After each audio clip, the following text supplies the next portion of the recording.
está se preparando para o próximo concurso do INSS deve dominar bem a letra da lei. Na semana passada, iniciamos aqui no canal o estudo do Decreto 3048 de 1999.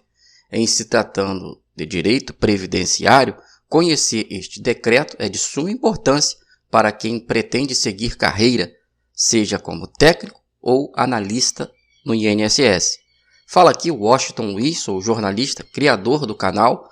No primeiro vídeo desta série, falei sobre Seguridade Social, saúde, assistência social e previdência social, temas que são abordados dos artigos 1º ao 5º.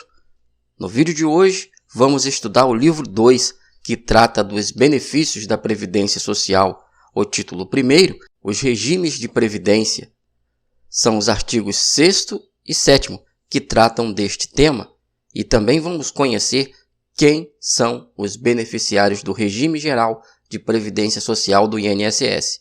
Antes de começar, se você ainda não é inscrito no canal, inscreva-se e ative o sino e, por favor, deixe seu like para que este conteúdo alcance mais pessoas, ok? Sem mais delongas.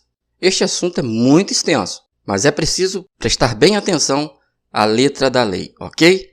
Por isso, estamos focando nosso estudo na leitura da lei. Vamos lá? Título 1º. Dos regimes da Previdência Social.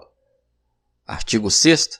A Previdência Social compreende: inciso 1º, o regime geral de previdência social e os regimes próprios de previdência social dos servidores públicos e dos militares. Parágrafo único. O regime geral de previdência garante a cobertura de todas as situações expressas no artigo 5º, exceto de desemprego involuntário, observado o disposto no artigo 199-A quanto ao direito à aposentadoria por tempo de contribuição. Redação dada pelo Decreto 6.042 de 2007. Artigo 7º. A administração do regime geral de previdência social é atribuída ao Ministério da Previdência e Assistência Social, sendo exercida pelos órgãos e entidades a ele vinculados. Título 2 do Regime Geral de Previdência Social. Capítulo 1º dos beneficiários. Artigo 8º.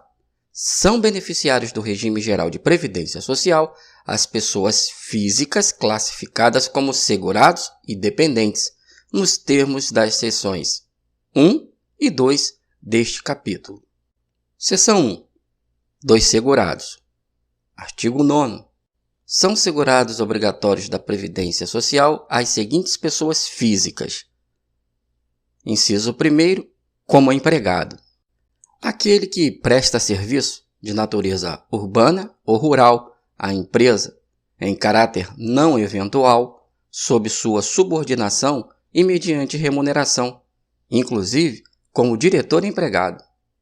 Aquele que, contratado por empresa de trabalho temporário, na forma prevista em legislação específica, por prazo não superior a 180 dias, consecutivos ou não, prorrogável até 90 dias, presta serviço para atender à necessidade transitória de substituição de pessoal regular e permanente ou a acréscimo extraordinário de serviço de outras empresas. Redação dada pelo Decreto 14.410 de 2020. O brasileiro ou estrangeiro domiciliado e contratado no Brasil para trabalhar como empregado no exterior, em sucursal ou agência de empresa constituída sob as leis brasileiras e que tenham sede e administração no país. O brasileiro ou o estrangeiro domiciliado e contratado no Brasil para trabalhar como empregado em empresa domiciliada no exterior, com maioria do capital votante pertencente à empresa constituída sob as leis brasileiras, que tenham sede e administração no país e cujo controle efetivo esteja em caráter permanente sob titularidade direta ou indireta de pessoas físicas domiciliadas e residentes no país ou de entidade de direito público interno. Aquele que presta serviço no Brasil à missão diplomática ou repartição consular de carreira estrangeira e a órgãos a elas subordinados, ou a membros dessas missões e repartições, excluídos o não brasileiro sem residência permanente no Brasil e o brasileiro amparado pela legislação previdenciária do país da respectiva missão diplomática ou repartição consular. O brasileiro civil, que trabalha para a União no exterior, em organismos oficiais e internacionais dos quais o Brasil seja membro efetivo, ainda que lá domiciliado e contratado, salvo se amparado por regime próprio de previdência social. O brasileiro civil, que presta serviços à União no exterior, em repartições governamentais brasileiras, lá domiciliado e contratado, inclusive o auxiliar local, de que tratam os artigos 56 e 57 da Lei nº 11.440, de 29 de dezembro de 2006. Este, desde que, em razão de proibição legal, não possa afiliar-se ao sistema previdenciário local. Redação dada pelo Decreto 6.722 de 2008. O bolsista e o estagiário que prestam serviços à empresa em desacordo com a Lei 11.788 de 25 de setembro de 2008, redação dada pelo Decreto 6.722 de 2008.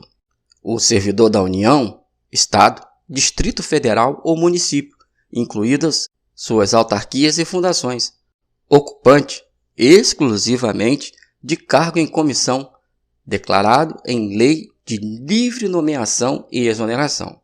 O servidor do Estado, Distrito Federal ou município, bem como das respectivas autarquias e fundações, ocupante de cargo efetivo, desde que, nessa qualidade, não esteja amparado por regime próprio de previdência social. O servidor contratado pela União, Estado, Distrito Federal ou município, bem como pelas respectivas autarquias e fundações, por tempo determinado, para atender à necessidade temporária de excepcional interesse público, nos termos do inciso 9 do artigo 37 da Constituição Federal. O servidor da União, Estado, Distrito Federal ou município, incluídas suas autarquias e fundações, ocupante de emprego público. A linha N foi revogada. A linha O. O escrevente e o auxiliar contratados por titular de serviços notariais e de registro a partir de 21 de novembro de 1994, bem como aquele que optou pelo regime geral de previdência social em conformidade com a Lei 8.935 de 18 de novembro de 1994 e aquele em exercício de mandato eletivo federal, estadual, distrital ou municipal, desde que não seja vinculado a regime próprio de previdência social. O empregado de organismo oficial internacional ou estrangeiro em funcionamento no Brasil, salvo quando coberto por regime próprio de previdência social.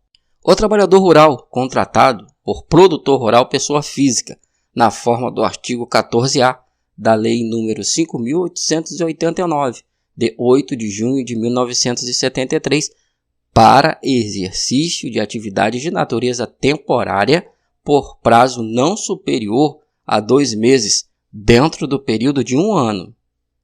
Aquele contratado como trabalhador intermitente para prestação de serviços com subordinação de forma não contínua, com alternância de períodos de prestação de serviços e de inatividade, em conformidade com o disposto no parágrafo 3º do artigo 443 da Consolidação das Leis do Trabalho, aprovada pelo Decreto de Lei nº 5.452, de 1º de maio de 1943.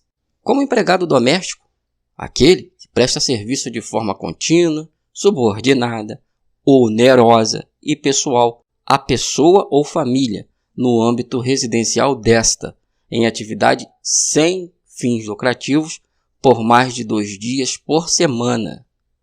Os incisos 3º e 4º foram revogados.